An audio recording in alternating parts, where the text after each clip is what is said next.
ते पण असे 26 लाख ज्या महिला त्या का रिजेक्ट झाल्या असतील, त्यांचे फॉर्म का हे केले असतील, काय माहिती कोणी डबल भरले असतील लालची पोटी, तसं असेल ना, काय माहिती, तसं काही नाही. लालच बुरी बला आहे. हां, बुरी बरी. त्यात पुरुष पण आहेत, पुरुषांनी देखील 14,000पेक्षा जास्त पुरुषांनी भरले. तुला माहिती आहे ह्याच्यामध्ये 14,000पेक्षा जास्त पुरुष सुद्धा आहेत, त्यांनी देखील ह्याचा लाभ उचललाय. माहिती नाही, मी नाही फॉर्म भरला. पण यात पुरुषांनी का महिला म्हणून फॉर्म भरले? लालच पैशाचे, लालच बुरी बला. लालच बुरी बला. कारण ही योजना सरकारच्या नियमात नाही, बजेटमध्ये नाही. अधिकाऱ्यांनी सांगितलं होतं की बा ही योजना राबवू नका म्हणून, तरी पण योजना राबवली, निवडून आले आणि राज्याचं वाटोळं करून टाकलं. काही पुरुषांनी सुद्धा लाडकी बहीण योजनेमध्ये त्यांनी ना चुकीचं आहे ना ते. फॉर्म भरताना एवढी घाई केली की काही बघितलं नाही.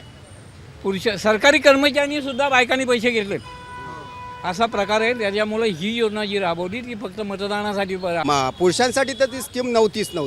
पुरुष मंडळ कशी बहीण होईल? पण एक तुम्हाला वाटत नाही हे लाडकी बहीण भाव असं काही नसतं, हा भ्रम असतो. हा भ्रम आहे.